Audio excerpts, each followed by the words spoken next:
हरे कृष्णा। क्या आप चाहते हैं कि आपकी पर्सनालिटी करिश्माई हो? क्या आप चाहते हैं कि आपके आसपास का हर व्यक्ति आपको रिस्पेक्ट दे, आपको प्रेम करे? अगर आपने इस बारे में सोचा है तो आज हम उसी के बारे में चर्चा करेंगे। रामायण और महाभारत के कुछ एग्जाम्पल, कुछ पात्रों से समझने का प्रयास करेंगे। तो पहला सिद्धांत यह है कि अगर आप रिस्पेक्ट चाहते हो तो आपको रिस्पेक्ट देना पड़ेगा। भगवान राम यही बात वानर सेना को और खास करके सुग्रीव को समझाना चाहते थे। जब सुग्रीव जी ने लक्ष्मण जी से गलत तरीके से बात की, उनका प्रैक्टिकली इंसल्ट कर दिया, तो भगवान चाहते थे कि ये सीख मिले उनको कि कैसे सबका आदर करना चाहिए। तो जब बाली और सुग्रीव के बीच में युद्ध हो रहा था तो भगवान राम बीच में नहीं गए और बाली पीट रहा था सुग्रीव जी को प्रैक्टिकली, और उनको काफी चोट भी आई थी। भगवान राम उनके बीच में नहीं जाके उनको ये पनिशमेंट देना चाहते थे कि सुग्रीव, तुम्हें दूसरों को रिस्पेक्ट देना पड़ेगा। और यह प्रसंग के बाद उनकी पूरी वानर सेना के अंदर ये लेसन मिल गया उनको कि हमें एक दूसरे को रिस्पेक्ट तो करना ही है। तो वो उस दिन के बाद वो भगवान राम की भी रिस्पेक्ट करते थे, लक्ष्मण जी की भी करते थे, और वो लोग आपस में भी एक दूसरे की रिस्पेक्ट करने लगे। दूसरा प्रसंग हम लेते हैं महाभारत से। जब युद्ध शुरू ही होने वाला था उसके ठीक पहले युधिष्ठिर महाराज अपने रथ से उतरते हैं, अपना कवच उतारते हैं, अपने अस्त्र शस्त्र बाजू में रखते हैं और जाते हैं कौरवों की आर्मी के सामने खड़े रह जाते हैं। और उनके जो बड़े थे, उनके एल्डर्स थे, उनका आशीर्वाद मांगते हैं, उनको प्रणाम करते हैं, बोलते हैं कि हम आशीर्वाद चाहते हैं आपके, है ना। उन्होंने रिस्पेक्ट दिया। तो इसका इतना अच्छा परिणाम मिला कि उनके जो बड़े थे उन्होंने हृदय से उनको आशीर्वाद दिया कि जाओ तुम्हारी विजय होगी। हालांकि थे वो सामने वाली आर्मी में, फिर भी उन्होंने आशीर्वाद दिया कि हाँ तुम्हारी विजय होगी। और इसके ठीक विपरीत दुर्योधन किसी पांडव की सेना के किसी व्यक्ति को रिस्पेक्ट देने की बात तो बहुत दूर, वो अपनी सेना में किसी को रिस्पेक्ट नहीं देता था और वो सबका अनादर करता था। इस वजह से उसकी सेना में भी लोग उसको हृदय से कभी भी रिस्पेक्ट नहीं दे पाए। तो हमें ये सीखना चाहिए कि दुर्योधन की खुद की सेना वाले उसको रिस्पेक्ट नहीं कर रहे हैं, और युधिष्ठिर को तो अपनी सेना वाले रिस्पेक्ट दे ही रहे हैं, बट सामने वाली सेना के लोग भी रिस्पेक्ट देते हैं क्योंकि उन्होंने सामने से, हृदय से रिस्पेक्ट देने का प्रयास किया। दूसरा सिद्धांत यह है कि हमें दूसरों के बारे में सोचना है। जब हम दूसरों के बारे में पॉजिटिवली सोचते हैं तो वह व्यक्ति हमारी ओर ऑटोमेटिकली खींचा चला आएगा, और जब हम सिर्फ अपने बारे में सोचेंगे तो हमारे आसपास के अपने लोग हैं वो भी हमसे दूर चले जाएंगे। ये हम सीखने का प्रयास करेंगे रावण के कैरेक्टर से। रावण एक बहुत बड़ा विद्वान था, है ना। वो बहुत बड़ा बाहुबली भी था, और इसी के कारण वो हमेशा एक अभिमान में चूर रहता था कि मैं सबसे सर्वोपरि हूं। इसकी वजह से वो किसी को आदर नहीं दे पाता था, उसके आसपास के लोगों को भी। वो सिर्फ और सिर्फ अपने बारे में सोचता था। उसने ना अपने भाइयों के बारे में सोचा, ना अपने बच्चों के बारे में सोचा, ना अपने अंकल, मरीच उनका अंकल था, उसके बारे में सोचा, ना उसने अपने नाना जी के बारे में सोचा, किसी के बारे में नहीं सोचा। वो सिर्फ और सिर्फ अपने बारे में सोचता था। यहां तक कि वो जब भगवान राम के सामने युद्ध चल रहा था लंका में, तब लंका के जो दानवगण थे जिनकी मृत्यु होती थी वो वानर सेना से लड़ते तो रावण क्या करता था कि उनकी डेड बॉडीज इकट्ठा करके समंदर में डलवा देता था। क्यों? क्योंकि सामने वाली आर्मी को पता ना चले कि इसकी आर्मी में कितने लोग मरे हैं। सामने वाली वानर सेना को पता ही ना चलना चाहिए कि रावण की सेना के इतने लोग मरे हैं, इसलिए वो क्या करता था, वो सारी डेड बॉडीज जो है वो समंदर में डंप कर देता था। और वो इसलिए अपने खुद के जो सैनिक गण हैं जो उसके लिए लड़ रहे हैं उसके बारे में भी नहीं सोचता था। आगे परिणाम क्या हुआ आप सब जानते हो। इसके ठीक विपरीत भगवान राम का कैरेक्टर है। भगवान राम ने कभी भी अपने बारे में नहीं सोचा, हमेशा उन्होंने दूसरों के बारे में सोचा है।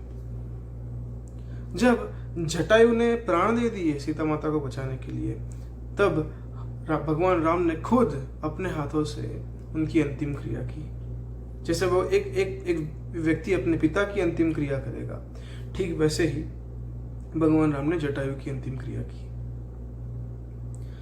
जब कभी भी भगवान राम की वानर सेना में कोई वानर मूर्छित हो जाता था तो वह सारे वानरों को इकट्ठा किया किसी एक जगह पे, और जब हनुमान जी जड़ी बूटी लेके आए संजीवनी, तब यह संजीवनी जड़ी बूटी से उन्होंने सारी वानर सेना के सारे व्यक्ति को वापिस से जीवित कर दिया। कभी भी ये नहीं सोचा कि सामने वाले आर्मी वाले क्या सोचेंगे, इतने मूर्छित हुए वो हुए, जैसे रावण सोचता था। उनको रावण की सोच से बिल्कुल विपरीत सोच थी भगवान राम की। तो यह सिखाता है कि हमें खुद के बारे में नहीं सोचना है, सिर्फ हमें दूसरों के बारे में सोचना है, तो ऑटोमेटिकली लोग आपकी ओर आकर्षित होना शुरू हो जाएंगे। तीसरा सिद्धांत है कि आउट ऑफ बॉक्स सोचना। एक चीज होती है जीवन में कि व्यक्ति दूसरे व्यक्ति के साथ संबंध तब बांधता है जब उसका कोई स्वार्थ जुड़ा हो। वह दूसरे व्यक्ति को यूज करके अपना स्वार्थ निकालने की कोशिश करता है, तब वो संबंध बांधता है। ये एक कॉमन मेंटालिटी है दुनिया में। बट दूसरा संबंध ये होता है कि जब दोनों व्यक्ति इकट्ठा होके अपने अपने लक्ष्य की तरफ आगे बढ़े और एक दूसरे का फायदा कराए। जैसे महाभारत में जब उन पांडवों का 1 साल का अज्ञातवास था, तब वो राजा विराट के राज्य में रहे और उन्होंने 1 साल के अंदर ही राजा विराट के राज्य को समृद्ध बना दिया। यहां तक कि जब भी कभी राजा विराट के राज्य पे कभी किसी ने हमला किया, तब उन्होंने डट के मुकाबला किया और उनका साथ दिया। इसी के कारण जब महाभारत के युद्ध में पांडवों को जरूरत पड़ी, तब राजा विराट ने भी अपनी सेना लेके वो पांडवों की सेना में जुड़ गए। ठीक वैसे ही रामायण के अंदर भी एक प्रसंग है जब सुग्रीव जी को अपना राज्य वापस दिलाने में भगवान राम ने मदद की। तब सुग्रीव जी अपनी आर्मी लेके भगवान राम के साथ जुड़ गए उनकी सहायता करने के लिए। तो ये म्यूचुअली बेनिफिट रिलेशनशिप बनाने के लिए हमें अपने बॉक्स से बाहर आना पड़ेगा। We need to think out of our box. चौथा और आखिरी सिद्धांत यह है कि वी नीड टू वैल्यू और कंट्रीब्यूशन। हमें हमारे कंट्रीब्यूशन पे फोकस करना चाहिए। जैसे एक मधुमक्खी होती है, मधुमक्खी के छत्ते में, तब वह सिर्फ शहद को इकट्ठा करने में फोकस कर रही होती है, अपने कंट्रीब्यूशन के बारे में फोकस कर रही होती है। वह खुद के बारे में नहीं सोचती, यहाँ तक कि वो शहद को पाने के बारे में भी नहीं सोचती है। वो सिर्फ और सिर्फ अपने कंट्रीब्यूशन के बारे में सोचती है। इससे हमें एक प्रसंग हम लेते हैं रामायण से। रामायण में दशरथ महाराज का एक सारथी था, सुमंथर करके।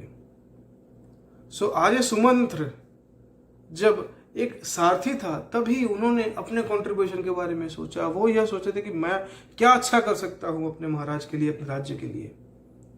और ऐसा सोचते सोचते उनकी इतनी प्रगति हुई कि वह सारथी में से एक प्रधानमंत्री बन गए अयोध्या में। कभी सोचा है कोई ड्राइवर प्रधानमंत्री बन सकता है? बट ये हुआ क्यों? क्योंकि वह व्यक्ति अपने कंट्रीब्यूशन के बारे में फोकस करता था। ये फर्क नहीं पड़ता कि आपके पास क्या है, ये फर्क पड़ता है कि आपके पास जो है आप उसे कैसे यूटिलाइज करते हो, आप उसको कैसे कंट्रीब्यूट करते हो।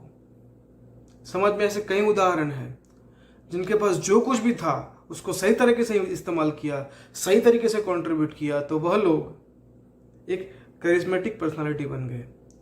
एक करिश्माई आकर्षण बना लिया उन्होंने अपने आसपास कि लोग उनकी तरफ खींचे चले आते हैं, उनको रिस्पेक्ट देते हैं, उनको प्रेम देते हैं। तो ये सारे प्रसंग हमें महाभारत रामायण में से सुनने को मिले। बहुत सिखाते ये सारे कैरेक्टर हमें अपने जीवन में क्या करना है, कैसे करना है। इसीलिए मेरा यह आग्रह रहता है हमेशा आप सबसे कि आप कभी ना कभी अपने जीवन में शास्त्र में से पढ़ने का, सीखने का, समझने का प्रयत्न कीजिए। और हमारे शास्त्र से ही हमें इतनी सीख मिलती है कि हमें किसी बाह्य मोटिवेशनल स्पीकर की कोई भी आवश्यकता नहीं है। ये मोटिवेशनल स्पीकर जो है आजकल, वो ऊपर ऊपर सी बात करते हैं। ये शास्त्र हमें हमारे रूट में ले जाते हैं। हमारे ट्रांसफॉर्मेशन के बारे में शास्त्र हमें सजेस्ट करते हैं। और काफी लोग हैं अपना जीवन बदल देते हैं शास्त्र पढ़ने के बाद। आशा करता हूं आपको आज का वीडियो पसंद आया होगा। हरे कृष्ण।